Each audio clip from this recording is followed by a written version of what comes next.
Olá, meu nome é Adolfo Melito, esse é o programa Economia Criativa, Descomplicando a Economia, da Visão de Mercado, Visão WebTV. É uma organização feita pelo Rogério Cabral, na região de Marília, há 15 anos e hoje alcança todo o Brasil pelas redes sociais.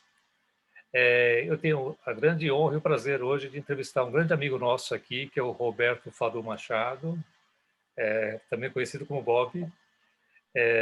Seja muito bem-vindo. É um prazer estar com você aqui hoje. Nós temos vários assuntos em comum, né? Mas e vamos falar dele, né? E o Economia Criativa tem entrevistado aqui, Bob, tudo que vai pelo mundo da tecnologia, da inovação, da criatividade e, naturalmente, do empreendedorismo. E o que você vai fazer, sobre o qual você vai falar, tem tudo a ver também com empreendedorismo. A gente vai chegar lá, né? É Você tem verdade. uma formação como engenheiro industrial pela FEI, Isso, advogado internacional com mestrado em M&A pela Vanderbilt University e isso. MBA em estratégia empresarial pela FGV. É membro efetivo do Comitê de Assuntos Jurídicos e de Estudos da Associação Brasileira de Franchising desde 2008, membro do Conselho da Academia Brasileira de Direito Tributário, ABDT, membro efetivo da Ordem dos Advogados do Brasil desde 96, com atuação destacada no direito societário, diretor de esportes e estratégia empresarial da Federação Paulista de Tênis desde 2016.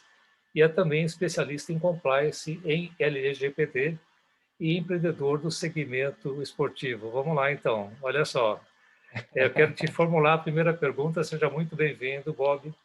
Você é É, engenheiro, você tem formação como engenheiro, direito e fusões e aquisições. Como é que você entrou no mundo dos esportes? Como é que me conta um é. pouquinho sobre isso? Bom, primeiro, antes de qualquer coisa, muito obrigado, Melito, meu querido amigo nobre Melito, que eu sempre falo. É um prazer estar com vocês aqui, um prazer depois ter a oportunidade de estar aí no canal do Cabral, né? Você falou de Marília, eu tenho uma história de Marília que eu vou contar mais adiante, de um grande conterrâneo dele lá, que foi um grande jogador de futebol, ao qual eu tive o privilégio de poder assessorar. Nós vamos falar isso mais para frente. Preciso explicar o porquê do Bob, né? Porque tem uma história, mas obrigado pela apresentação. É uma responsabilidade muito grande da nossa parte poder estar aqui com você. Eu tenho acompanhado o programa e as entrevistas que você fez anteriormente. Cada uma delas tem a sua particularidade e todas de forma muito especial, com conteúdo fantástico, né? Pena que o entrevistado de hoje não tem um conteúdo tão bom assim, mas tudo bem. Na verdade, assim, é uma responsabilidade muito grande. Pela tua apresentação, já fica claro que o empreendedorismo está na veia da nossa família, né? Eu sou descendente de...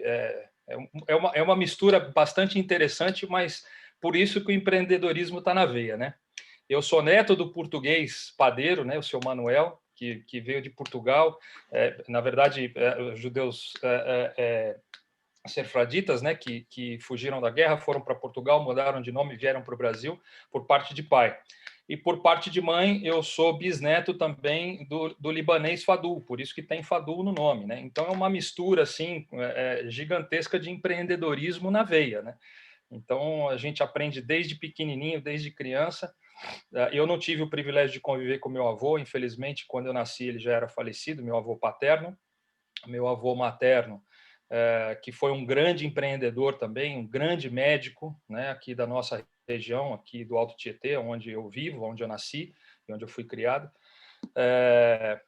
Fez muitas coisas de empreendedorismo na área imobiliária, na área de hospitais, enfim, na área de mineração, e da onde vem o meu apelido de Bob, que você sabe, depois eu vou falar mais para frente. Mas assim, o empreendedorismo para nós da família é algo assim extremamente positivo, né? E participar desse teu programa para falar de empreendedorismo nas diversas áreas que a gente atua é muito gostoso e muito fácil, né? Muito simples, né? Então, eu começo a minha atividade estudantil, como você falou, fazendo a minha primeira faculdade de realmente engenharia industrial. Meu pai era o diretor jurídico de várias indústrias aqui na nossa região, mas uma delas era no segmento de metais não ferrosos, né, ligas de alumínio. E meu pai era advogado, e ele não queria de jeito nenhum que eu fizesse a faculdade de Direito. Então ele falou, como eu era bom em matemática, física, química, você vai fazer engenharia.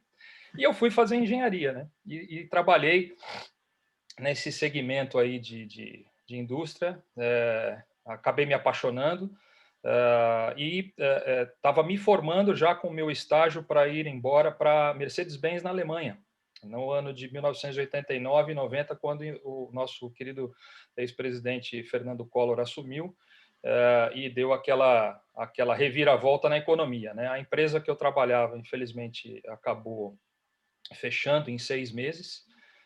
Houve uma crise econômica muito grande, meu estágio na Alemanha virou pó e eu fiquei desempregado.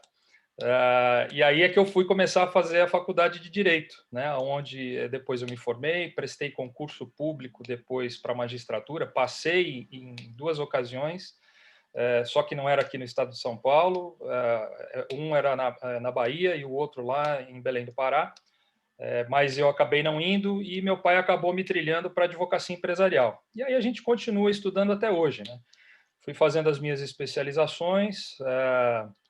Em 2011, como você citou, aí eu tive o privilégio de poder fazer uma das minhas do meu mestrado de Merger and Acquisitions na Vanderbilt University lá no Tennessee.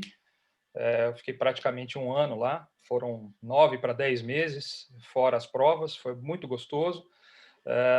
E ao longo dessa trajetória também me coloquei dentro da Associação Brasileira de Franchising, onde eu sou membro efetivo lá, tenho um pouquinho de conhecimento das franquias, enfim, essa é um pouco, faz parte da minha história. E a história esportiva, ela vem desde criança, né? Como bom empreendedor que a minha família era, tinha que ter algum esportista na família, né? E meu pai chegou a ser atleta profissional de futebol, como bom filho de portugueses, morando no Rio de Janeiro, ele foi atleta profissional no Vasco da Gama. Né? Legal. E a veia esportiva vem do meu pai, né? Eu sou o único homem de 4 filhos, né? São 3 mulheres e eu. Então, o único que seguiu o segmento esportivo fui eu. Eu queria fazer uma observação aqui, porque é muito Diga lá. importante esse ponto para a gente ligar depois com o beach tênis, porque Tá. durante a sua juventude, você praticava o tênis tradicional, né? Sim. E pelo Sim. que eu entendi, o seu pai queria muito que você continuasse a carreira como tenista, né? É. E não como futebolista. Depois você vai contar um pouquinho dessa história também. Conto sim. É uma É, história bem emocionante, mas é muito legal. bom, e no final você começou através do tênis tradicional, ou você e depois você veio a se interessar pelo futebol? Como é que foi? Inclusive, coincidentemente, você vê aqui, ó, nós estamos na entrevista e eu pouquinho antes de começar, eu estava assistindo, isso, óbvio que agora não, porque eu estou com você, mas aqui o torneio tradicional de Roland Garros, né? Tá aqui o Ok, Djokovic, que é amigo nosso, depois eu te explico também essa história, bem bacana. legal. Mas assim, a história do tênis ela começa lá atrás no futebol, exatamente com meu pai, como eu te falei, né? Meu pai começa a jogar tênis quando eu tinha 7 anos de idade. Como meu pai sempre foi um atleta profissional de futebol, quando ele desistiu da carreira profissional e veio para São Paulo, casou com a minha mãe e veio embora para São Paulo, aqui na nossa região não tinha times profissionais de futebol e ele começou a jogar futebol de salão. Foi bem, chegou a jogar na seleção paulista de futebol de salão e num dos torneios, em 1977, ele teve a perna quebrada em 3 lugares diferentes. Né? Ele saiu carregado do Constâncio Vaz Puxa, Guimarães, ali no Ibirapuera, direto para o Hospital Sírio-Libanês, onde ele fez uma cirurgia, teve que colocar pino, uma série de coisas, ele teve rompimento de todos os ligamentos, foi bem feio, e eu estava presente, e a partir dali ele nunca mais voltou a jogar futebol, nem de brincadeira. E aí, como ficou 1 ano praticamente se recuperando, e aí ele começou o esporte que ele encontrou de não ter contato com as pessoas, né, não ter um esporte mais bruto, vamos assim dizer, de contato foi o tênis, né? E eu comecei a ir para a quadra para acompanhá-lo, né? E aí, como toda criança que arrasta a raquete e gosta de bolinha, aquela coisa toda, né? Porque eu jogava futebol também na época, né? Eu era goleiro de futebol de salão. Meu pai viu assim uma oportunidade e começou a me incentivar, a investir, e eu acabei indo, fui, e cheguei na transição entre o juvenil e o profissional, né? Só que eu peguei uma época muito difícil, porque a gente tinha atletas extremamente profissionais, já praticamente de ponta, como Jaime Oncins, Marcelo Saliola, William Kyriakos, todos que foram para a equipe da Copa Davis, né? E eu cansei de perder para esses caras, entendeu? Acabaram ficamos amigos assim por causa dos encontros que a gente tinha nos torneios.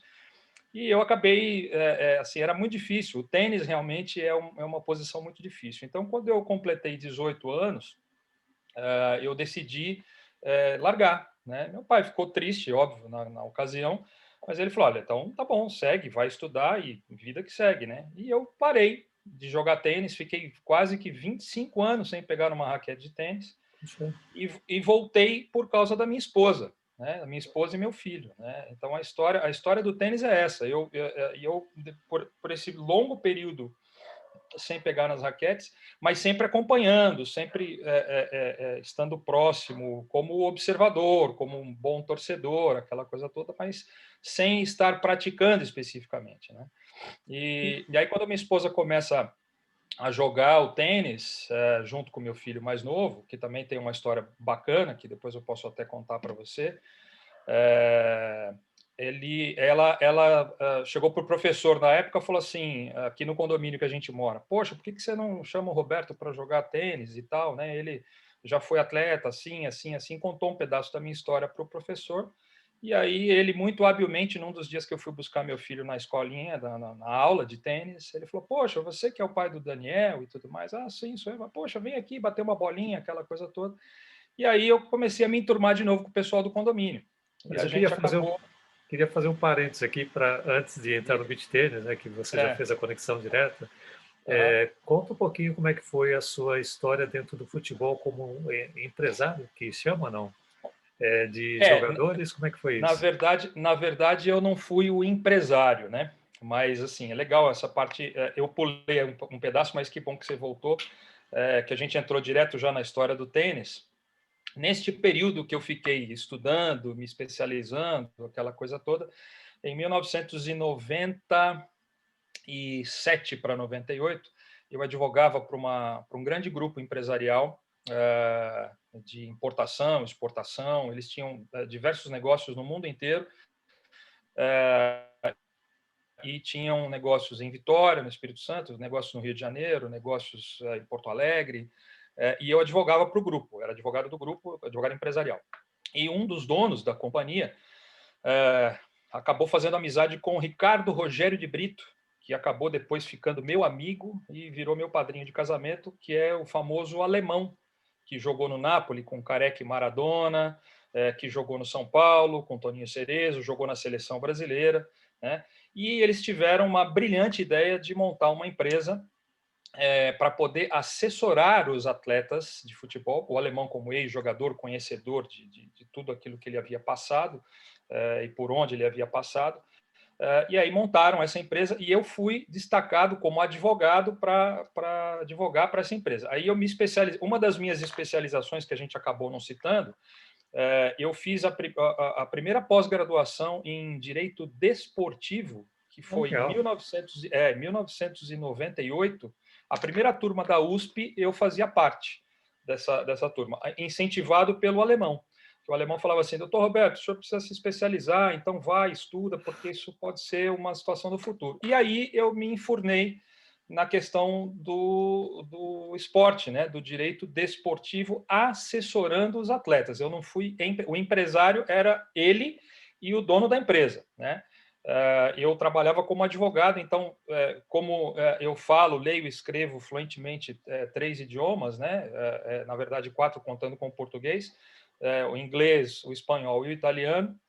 Eu fui destacado e fazia as viagens internacionais para poder fazer o contrato de assessoria desses atletas. E aí, inclusive, aí é que se conecta, quando eu falei para você no começo, sobre Marília, né? Eu assessorei o Fabiano, que é filho da dona Sônia, nascido em Marília, jogou no São Paulo Futebol Clube e que depois casou com a Vanessa, filha do Vanderlei Luxemburgo.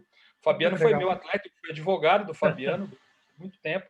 Fabiano, Edmilson, o Alencar, a gente tinha um elo de conexão muito grande com os atletas de Cristo e as pessoas que eram ligadas ao alemão. Cláudio Caçapa, que depois foi transferido para o Olympique de Lyon, o próprio Edmilson, que a gente resgatou a história dele no São Paulo e depois ele virou Olympique de Lyon, seleção brasileira, campeão do mundo.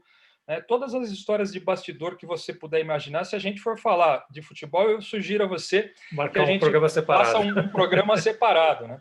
Porque tem muita história e muitas histórias muito legais, entendeu? E uma delas, em 2001, eu já assessorando e já bem atuante, a gente recepcionou o Petkovic, que também é por isso que eu conheço o Djokovic, por causa do Pet. O Pet é meu padrinho de casamento e a gente acabou ficando amigo, né? Eu tenho um carinho especial muito grande quando ele veio para o Flamengo a primeira vez, em 2001. Eu estava lá e fui eu que fiz todo o contrato, assessoria dele e acompanhei toda a carreira dele e histórias inúmeras de bastidores, e a gente acabou ficando amigo. E aí acabou que por isso que a minha atuação neste período de futebol foi muito grande. Infelizmente, em 2002, meu pai adoeceu, meu pai acabou falecendo, e eu me afastei e fui cuidar dos negócios do papai, onde tem a empresa, o escritório de assessoria, onde eu sou o coordenador até hoje, né? E por conta disso eu acabei me afastando um pouco do futebol. O futebol continuou na minha vida, mas em níveis menores, e aí eu acabei atuando em outros segmentos aí do empreendedorismo e da assessoria jurídica especificamente, né? Mas a minha história do futebol de 1997 até 2002, até junho de 2002, ela foi intensa. Eu fiz inúmeras viagens internacionais. O Euler, por exemplo, que jogou no Palmeiras, quando ele foi para o Japão, nós que fizemos a transação. O Kleber, zagueiro do Palmeiras também, quando voltou da Espanha, do Logroñés, ele jogou no Logroñés da Espanha, e veio, naquela época, o Palmeiras vencedor com a Parmalat, e depois ele foi para o Cruzeiro. Então, assim, tem inúmeras histórias.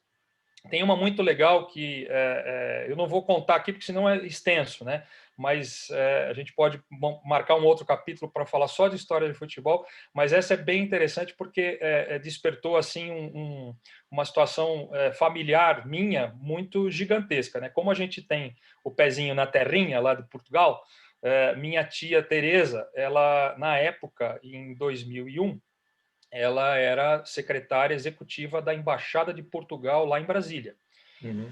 E a gente ainda não tinha a internet, celulares, smartphones como a gente tem hoje, né? Então era tudo ainda muito no fax, no e-mail, no jornal, né? E eu fiz a transação junto com o alemão do Leandro Amaral, que saiu da Portuguesa de Desportos daqui de São Paulo e tinha contrato fechado com o Porto, em Portugal. E nós conseguimos uma proposta para levá-lo para a Fiorentina melhor. E aí nós fizemos, aí nós somos como se for assim um atravessador, né? No bom sentido. Tiramos ele do Porto e levamos ele para a Fiorentina, na Itália. E a gente virou capa de jornal da época, entendeu? Os paparazzis tirando fotografia, e aí no dia seguinte minha tia recebe lá na Embaixada de Portugal os periódicos, né, do dia, e quem estava lá na capa, o Roberto Machado, ora, pois. E aí ela liga para o meu pai, o que o Beto está fazendo aqui na capa do jornal, né? E aí meu pai ligou para minha esposa, né? E muito bravo, o que está acontecendo? O que o Beto está fazendo lá? Tal, aquela coisa toda. Mas no fim acabamos esclarecendo, ficou tudo bem, tudo esclarecido. Mas foi uma situação bem sui generis, né? Eu queria fazer uma conexão aqui, que é a seguinte: na verdade falamos sobre empreendedorismo, falamos de uma formação bastante eclética, né, do Bob, em várias áreas diferentes, até o futebol, né? E agora eu queria fazer a conexão porque no final o empreendedor, ele precisa também estar preparado e ter como é que se diz, o conhecimento, né? E Sim. você conseguiu reunir conhecimentos em várias áreas e o networking também é importante. E por isso você veio se interessar a não só voltar a praticar o tênis, só que o beach tênis, né? Estimulado pela sua esposa, mas falou assim, pera lá, tem um negócio aqui que eu posso empresariar. Como é que é essa história de você empresariar o beach tênis?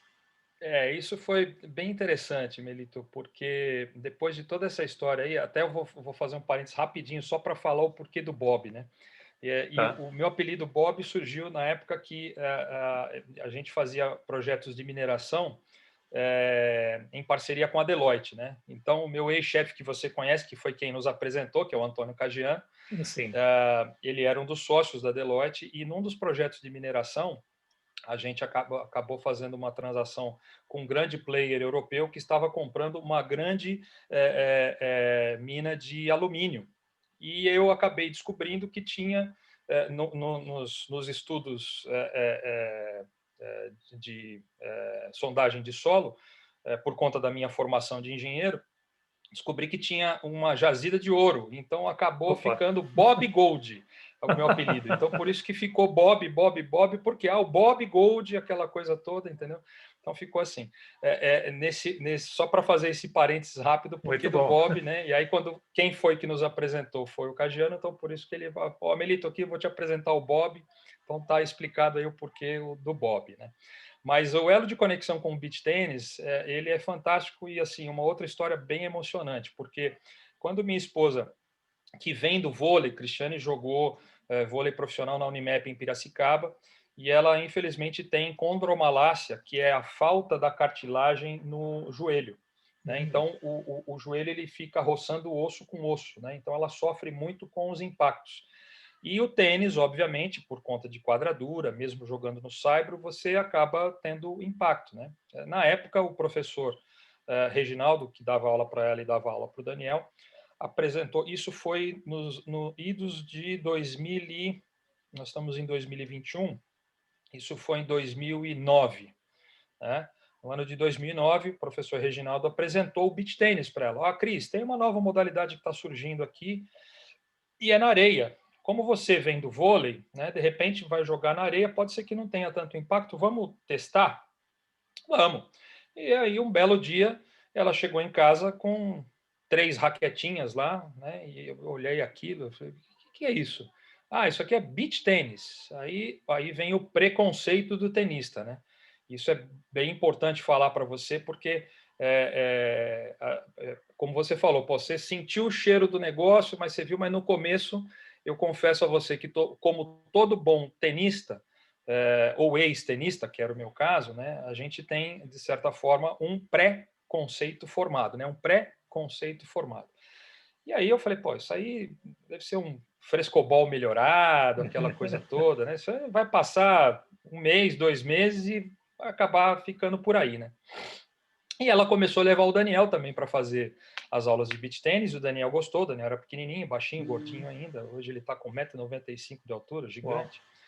E aí acabou a coisa fluindo, né? E aí um belo dia, depois de quase 3 meses para 4, ela chegou em casa uma quarta-feira, falou: ó, vai ter um torneio de beach tênis no Guarujá, e eu já fiz a minha inscrição e estou indo com as minhas amigas. Né? Ela começou a arrebanhar todas as amigas aqui do condomínio para poder começar a jogar, aquela coisa toda, montar um grupo das mulheres e tal.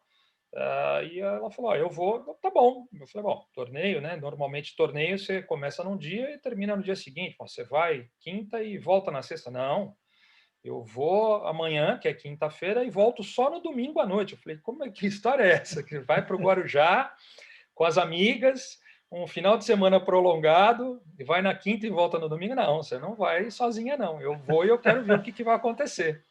E eu fui, rapaz. E eu fui no torneio e cheguei lá, foi na Praia da Enseada. Óbvio, não tinha nada demais. Assim, ela foi com as amigas. Teve o outro marido de uma das amigas foi junto. Nós ficamos hospedados na casa da mãe de uma das amigas e tudo mais. E chegando lá na Praia da Enseada, eu vi um ambiente diferente, né? Muita família, muita criança, muita gente jovem gente de meia idade e gente já da terceira idade. Coisas que eu nunca tinha visto acontecer no tênis. Um ambiente mais informal, e aí tinha lá uma tendinha lá, onde o pessoal estava vendendo produtos, raquete, bolinha, algumas outras coisas. Eu peguei, junto com esse marido dessa outra amiga, Rafael é o nome dele. Ô, Rafa, vamos ver se a gente consegue descolar uma raquete emprestada aqui, vamos bater uma bolinha. E tinha uma redinha lá montada, pedimos emprestado a raquete e começamos a bater. Rapaz, nós começamos a jogar mais ou menos assim, umas 10 horas da manhã, e paramos quando era quase 4 horas da tarde, óbvio, tomando uma aguinha de vez em quando e tal, aquela coisa toda, um negócio assim, o bichinho parece que é a mosquinha de sete sé, né? Quando pica você. 6 horas de tênis, né? Exatamente. E aí, muito fácil de jogar, para quem conhece já o tênis, óbvio, tem suas particularidades, que a gente pode até falar depois. Mas eu voltei com uma outra impressão completamente diferente. E ali eu vi que tinha uma oportunidade. Só que, assim, como todo bom empreendedor, e como você muito bem colocou, a gente, para poder fazer qualquer coisa, a gente precisa, em primeiro lugar, ter a informação, né? Ter o conhecimento. Eu comecei a me aprofundar um pouquinho mais. Aí fui estudar a história do beach tênis, da onde ele surgiu, o que aconteceu, quem eram as pessoas que faziam parte dessa história aqui no Brasil. Espera lá. Beach tênis não nasceu no Brasil, o beach tênis? Não, aí é que tá. Olha só que interessante. E aí eu me aprofundei nisso, né? Eu fui me aprofundar, aí descobri que o beach tênis, o berço do beach tênis é na Itália, em Ravenna, do lado adriático da bota, né? Porque a bota, você sabe, né? O lado da frente da bota é o mar Mediterrâneo e o lado das costas da bota é o mar Adriático. Então, o beach tênis surgiu ali em Ravenna, há mais de 30, quase 35 anos atrás. E as pessoas começaram a jogar, e na época não se chamava beach tênis, se chamava raquetone. Eles pegaram uma raquete tipo de frescobol, e era raquetone porque era um raquetão grande, né? E começaram a brincar, e aí a coisa foi melhorando, foi evoluindo, até que em 2009, a ITF, que é a International Tennis Federation, que regula o tênis no mundo inteiro, resolveu abraçar a modalidade, né? E colocar o beach tênis inserido embaixo do guarda-chuva, no mesmo guarda-chuva do tênis, né? E aí o negócio começou a se tornar organizado. Mas até que aí acontecesse, muita água passou debaixo da ponte, né? Aí tiveram alguns brasileiros, por exemplo, aqui a Joana Cortez, que foi uma ex-tenista brilhante, foi medalha de prata nos Jogos Pan-Americanos de Winnipeg, hoje ela é comentarista aqui do canal da Sport TV, ela e mais algumas outras pessoas que trouxeram o beach tênis para o Brasil, iniciando no Rio de Janeiro no ano de 2008. Né? Então, eu conheci o beach tênis um ano depois, em 2009, quando já tinha começado em 2008 aqui no Brasil. Né? Logo no começo, começou no Rio de Janeiro, e aí dali se expandiu, veio para São Paulo, em Santos, no nosso estado de São Paulo, o berço do beach tênis começou em Santos. E hoje, rapaz, se a gente for falar da trajetória do beach tênis, hoje assim tem um boom gigantesco. O beach tênis ele já não é mais beach tênis, né? Um tênis de areia, um tênis de praia. Ele já deixou de ser um esporte de praia e hoje ele é um esporte que está incluído nos clubes, nas academias, no interior do estado nosso de São Paulo, ao longo do Brasil e no mundo inteiro. Hoje nós temos mais de 65, quase 70 países que jogam a modalidade e os números continuam crescendo. Então, a história do beach tênis ela começa lá há 35 anos atrás na Itália, e ela foi evoluindo até que a ITF resolveu colocar a modalidade embaixo do guarda-chuva e começou a construir regras, né? E as regras elas são muito parecidas com a do tênis, a contagem é parecidíssima com a do tênis, né? Os games são iguais, só que, assim, óbvio, não pode a bolinha cair no chão, porque ela cai no chão, perde o ponto. E enfim, hoje a evolução do beach tênis no Brasil ela é gigantesca. Hoje, para você ter uma ideia, eu diria para você, sem medo de errar, que o nosso país, por uma questão óbvia, territorial e de clima e de situação de muita gente jovem jogando, é talvez hoje o país que tem mais número de praticantes de beach tênis no mundo, sem dúvida nenhuma. Que interessante, quer dizer, já começou lá fora há mais de 30 anos, aqui no Brasil há não mais do que 2008, você falou, né? 2008 começou, aqui nós temos praticamente 13 anos. 13 anos, exatamente. Bom, tivemos a pandemia, que naturalmente deve ter interrompido toda a atividade também do beach tênis, né? E aí eu fico pensando o seguinte, bom, você compara alguma coisa que tem mais de 100 anos, que é o tênis tradicional, Sim. Que não é simples, é complicado, é um esporte muito individual, que depende de um esforço enorme para você se tornar um grande tenista, pelo que você já disse.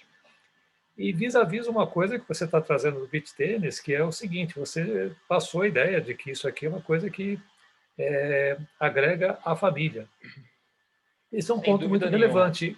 Do ponto de vista prático, como é que você traça o paralelo entre o tênis internacional de mais de 100 anos e a evolução do tênis, do beach tênis aqui no Brasil, considerando essas duas características tão distintas? Eu falo para você o seguinte, o meu termômetro sempre é minha família, né? Eu gosto de usar o termômetro minha família. E eu joguei tênis dos meus 8 anos de idade até os meus 18. Foram 10 anos, não tive uma trajetória brilhante, não fui um tenista maravilhoso assim de ponta, mas eu fui um cara razoável, né? Acho que estava ali um tenista mediano para chegar um pouquinho mais no top.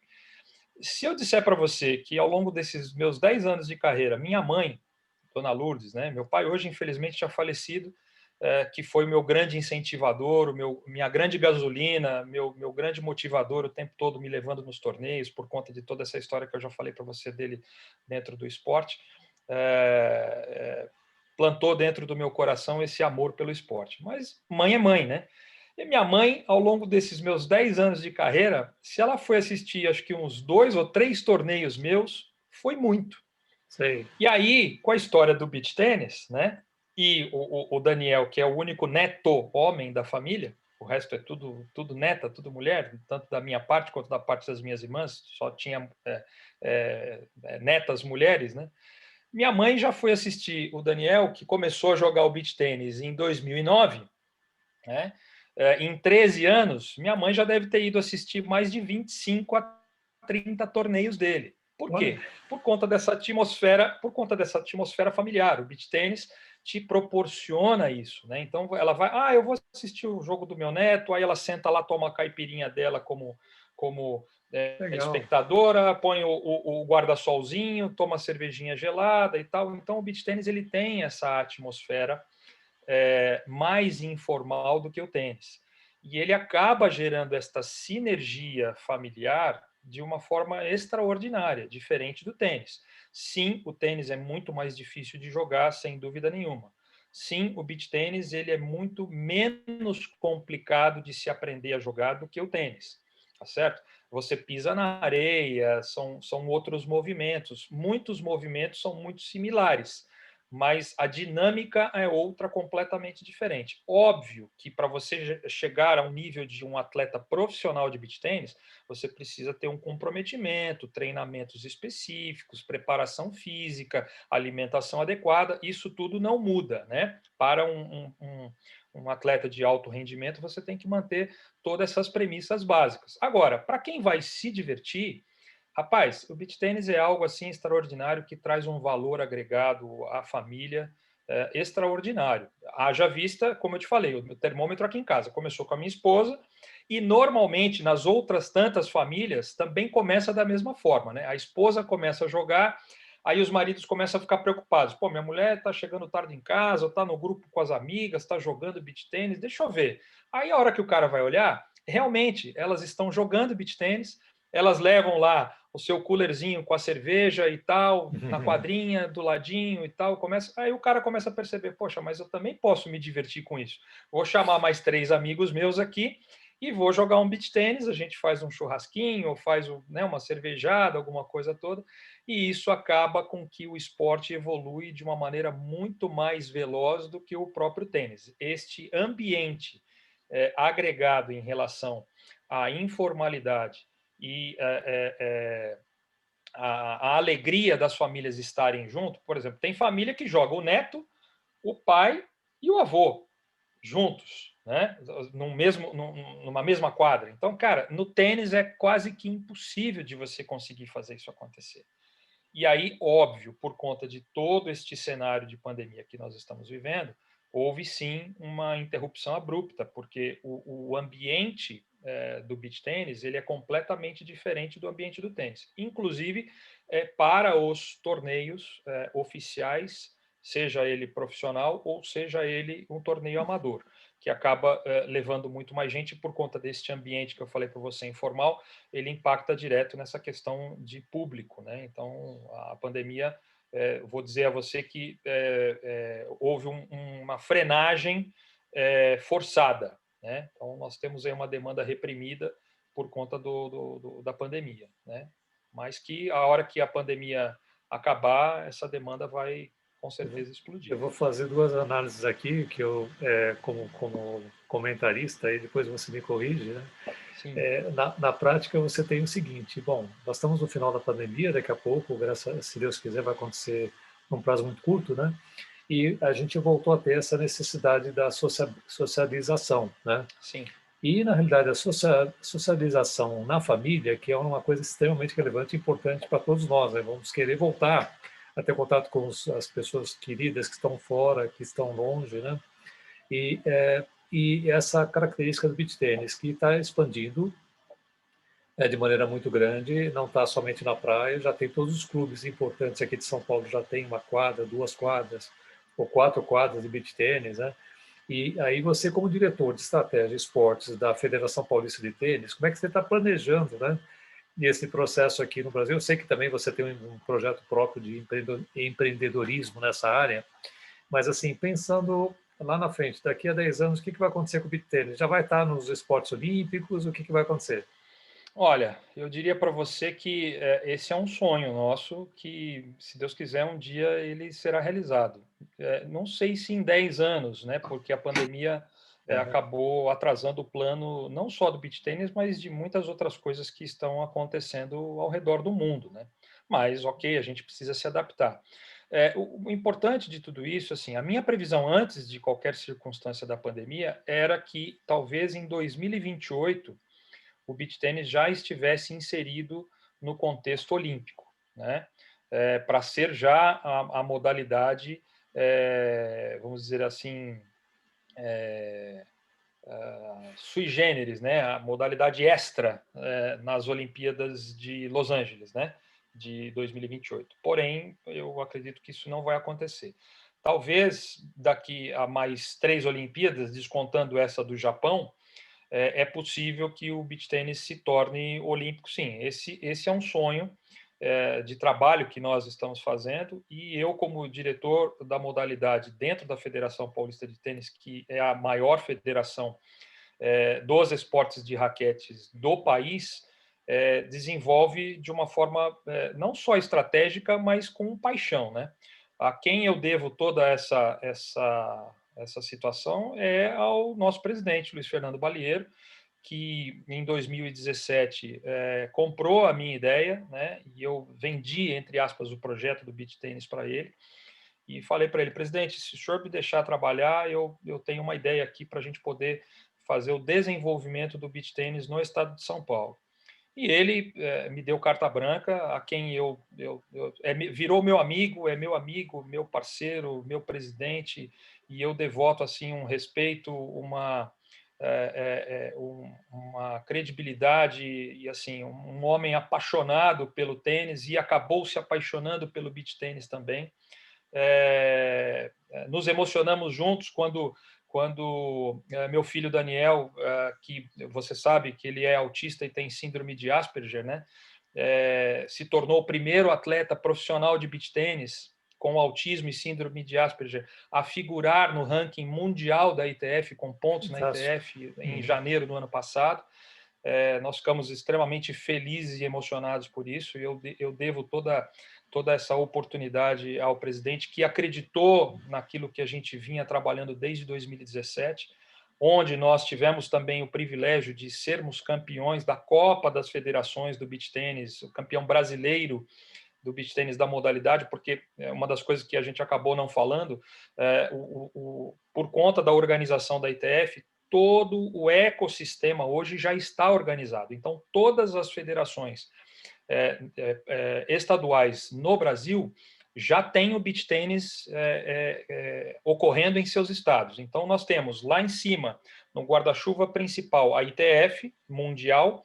No Brasil, depois a gente tem a CBT, que é a Confederação Brasileira de Tênis, e depois, embaixo, todas as federações estaduais, Federação Paulista, Carioca, Rio Grandense, né, do Sul, do Norte, Paraná, Santa Catarina, e assim sucessivamente. Então, todo ano, com exceção agora desse período pandêmico, nós temos uma competição que se chama Copa das Federações, ou seja, todas as federações do Brasil participam, e é uma competição muito difícil, muito conceituada e muito disputada.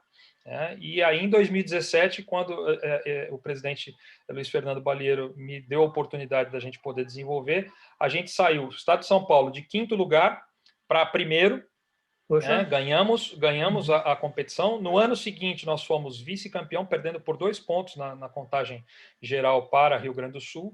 E no ano seguinte também a mesma coisa. Então, a gente saiu de uma trajetória, assim, estamos numa trajetória crescente, muito vitoriosa.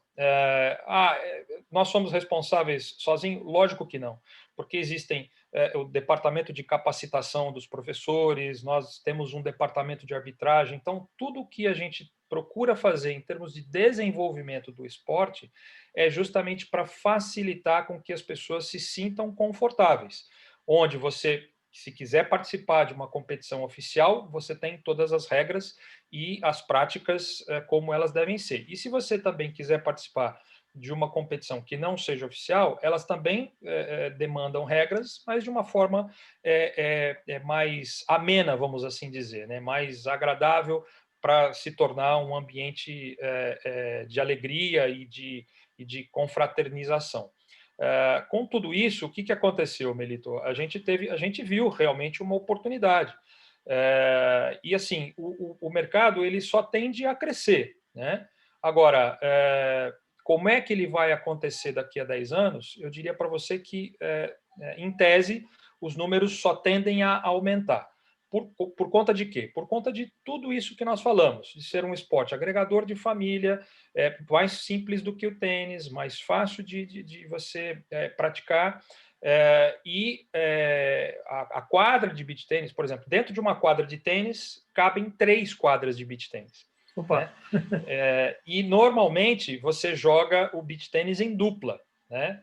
O tênis ele tem um conceito de um jogo mais jogo de simples, né? 1 contra 1.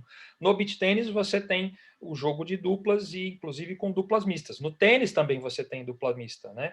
Mas no beach tênis, por conta deste ambiente agregador familiar alegre, acaba se tornando uma situação evolutiva muito mais rápida. Né? Então eu acredito que assim, talvez descontando o Japão, daqui a 3 Olimpíadas a gente consiga, ou seja, 12 anos, né? Tirando agora 2021, 4, 8, 12, em 12 anos talvez a gente consiga colocar o beach tênis como esporte olímpico. Até porque existe uma situação muito fácil, né? Ele utiliza, vai poder utilizar as mesmas quadras do beach vôlei, porque o tamanho da quadra é exatamente o mesmo. O que muda é a altura da rede. De quem foi essa ideia genial de fazer as coisas do mesmo tamanho? Você vê que coisa, né? É super interessante. E aí você não precisa construir um novo complexo para inserir o beach tênis no contexto olímpico, né? Então, como você tem que criar o complexo para o beach vôlei, você pode utilizar o mesmo complexo para fazer o beach tênis. E aí a única coisa que precisa fazer é abaixar a rede para 1,80 m para os homens e 1,70 m para as mulheres. Possivelmente deve ter surgido da ideia do beach vôlei, que aqui no Brasil é bastante famoso, né? Nós temos aí atletas e campeonatos mundiais também que o Sim, Brasil sempre foi expoente, né? E é de isso repente mesmo. alguém fala assim, não, estamos aqui na praia, vamos fazer o seguinte, vamos fazer uma coisa um pouquinho mais baixa aqui, vamos pegar uma raquete. Não foi assim. Não, na verdade, assim, como eu te falei, né, a história começa na praia de Ipanema e do Leblon, lá no Rio de Janeiro. Sim, sim, Então, se você pegar, na época, né, em 2008, as praias do Leblon e de Ipanema eram lotadas de beach vôlei e de futevôlei, né? Então, ou seja, a rede mais alta e o pessoal praticando, de repente aparecem uns malucos lá, Joana Cortez, Flávia Muniz, Vinícius Fonte, né? Guilherme Prata, todos eles acabaram ficando meus amigos, né? Porque aquilo que eu te falei, eu como um bom chato conhecedor de informações que gosto de ser, fui conhecer todos eles, né? E aí depois conheci aqui em São Paulo Thales Santos, Marcos Ferreira, né? Todos os atletas que já foram campeões mundiais, isso é uma outra coisa importante para te falar, tá? O sim. Brasil hoje é referência de beach tênis no mundo. É O mesmo. Brasil hoje é campeão mundial de beach tênis em cima dos precursores do esporte, que é a Itália. Né? Então, nós, em níveis profissionais, nós estamos muito bem situados. Aí eu poderia citar para você Brasil, Itália, Rússia, Espanha, França, e aí você depois vem com outros países que precisam se desenvolver um pouco mais. Mas esses caras que eu citei, Joana, Vini, Gui Prata, imagina, né? Devem ter sofrido em 2008 bullying, né? Gigantesco. Aparecem uns malucos lá com uma raquetinha, com uma bolinha que não é igual a do tênis, a bola do beach tênis, ela é do mesmo tamanho, porém ela é mais leve, e vão na praia para poder bater uma bola. Imagina os caras que jogam vôlei de praia e jogam futevôlei. Ah, o que esses caras estão fazendo aqui? Então, são heróis que fizeram com que esse esporte se tornasse conhecido e continuam atuando até hoje, assim, com formações específicas, né, formando professores, formando novos atletas. Meu filho, por exemplo, como eu te falei, que hoje ele é atleta profissional, ele foi formado por quase todos esses caras. Né? O Daniel, hoje ele treina com o Marcos Ferreira. Nós temos, por exemplo, aqui no Brasil hoje a Flaminia Daina, que é a número 3 do mundo, ex-número 1 do mundo italiana, vivendo aqui no Brasil, né?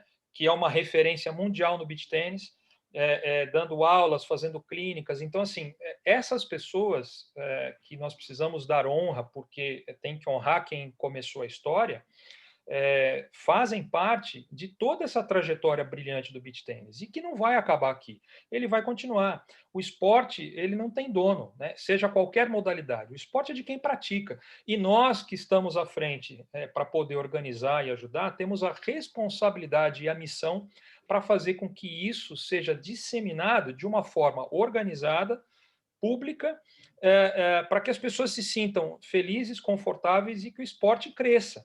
Este é o nosso maior interesse. Né? E com isso a gente acaba ajudando as pessoas. Né? Tá, olha, por exemplo, o meu filho, né? Ele tinha inúmeros problemas de desenvoltura psicomotoras. Né? O autista de alto espectro, né?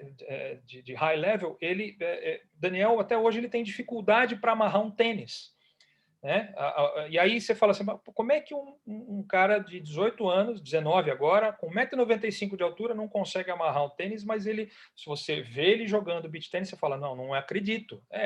Pois é. Por quê? Porque essas pessoas que tiveram paciência, que ensinaram, por exemplo, Reginaldo Urias, que foi o professor que fez todo o desenvolvimento psicomotor dele desde criança, ajudou ele ao extremo. Então, assim, qual é a importância de você dar características profissionais ao esporte para você formar professores e educadores? O esporte, ele não serve só para a saúde. O esporte, ele serve para a vida. Ele educa as Sim. pessoas, ele forma caráter, ele forma a pessoa em todos os aspectos, inclusive desta inclusão social e familiar. E isso o beach tênis traz de uma forma, assim como todos os outros esportes também, tá? Eu sou apaixonado por futebol, vôlei, basquete, golfe, beisebol, que você falar de esporte, eu sou apaixonado. Óbvio que, por conta de estar envolvido, a gente ama um pouco mais o tênis e o beach tênis, por óbvio, né? Não tem como. Mas o esporte, ele forma o caráter da criança, do jovem. Então, quando você oferece isso de uma forma organizada, ao aspecto que você tem profissionais comprometidos com todo esse ecossistema e de forma a que eles façam com que as pessoas entendam que esta formação ela é fundamental para a vida, cara, você tem que colocar essa missão em prática. Né? E dar honra a essas pessoas. Né? Não dá para simplesmente você pegar o bonde andando e querer sentar na janelinha. Não tem nada de errado você pegar. É verdade, não tem nada de errado um professor de tênis hoje chegar e começar a dar aula de beach tênis. Está tudo certo, não tem problema. Mas ele precisa se aperfeiçoar, buscar informações, buscar níveis. É a mesma coisa que eu querer, por exemplo, discutir com você economia. Né? Eu posso entender alguma coisa de economia, mas você se especializou nisso. Né? Então eu preciso, se eu quero aprender, eu vou aprender com os melhores. E é assim que as pessoas precisam entender. E tudo na vida é assim, não é só no beach tênis. Então acho que a partir do momento que a gente, como empreendedor, né, seja em qual área que você estiver, você entender que buscar a informação é parte fundamental para que você coloque isso dentro do teu projeto, você vai ter um projeto vitorioso. Né? Não dá para hoje, vamos ver o que vai dar. Não, hoje, com o nível de informação e acesso às informações que a gente tem, que a internet nos proporciona, praticamente, se você tiver esse tipo de conduta, você vai estar fadado ao insucesso. Bom, o que eu posso dizer para você é o seguinte, na prática, estamos chegando ao final da nossa entrevista, eu queria comentar aqui um ponto que eu acho muito relevante, é essa questão de você estar antenado, né, naquilo que você pretende desenvolver com o mercado, como produto, como negócio. Futuramente a gente vai voltar aqui para falar do futuro negócio, né, que está sendo Vamos. empreendido pelo Bob, mas o fato é que ele já está há 6 anos na janelinha olhando esse assunto e preparando as informações. Está participando ativamente como diretor da Federação Paulista de Tênis, né? Conheceu todo o trade, chamado assim, das pessoas que estão envolvidas nesse assunto, né? Certamente conheceu isso também fora do Brasil. E isso é um pouco daquilo que a gente chama da experiência do consumidor, né? Vamos sempre usar essa característica para ser. Quer dizer, quando você vai apresentar um determinado produto futuramente nessa área, você vai conhecer especificidades que dificilmente as outras pessoas que estão acompanhando ou jogando, muita gente não sabia o que era o beach tênis, como é que ele chegou no Brasil, se não foi inventado aqui, foi inventado na Itália, ninguém sabia disso, né? Então, eu quero te dar os parabéns aí por você ter feito essa trajetória tão importante, né? E eu tenho certeza que nós estamos deixando um conteúdo aqui que eu, pelo menos, não vi nada parecido a respeito do beach tênis e outros canais, né? Então, eu quero te agradecer, parabenizá-lo pelo trabalho que está sendo feito nessa área, desejar muito sucesso e deixo para você aí as palavras finais aqui para a nossa audiência. Querido Melito, bom, eu que tenho que agradecer essa brilhante oportunidade, né?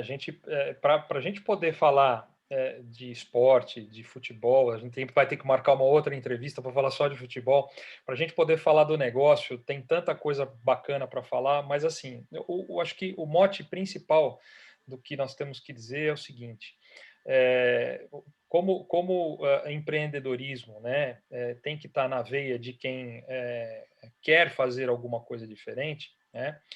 Esses dias eu assisti, não tinha assistido o filme do Walt Disney, quando ele fala assim que eu não vou trabalhar para ninguém nunca, né?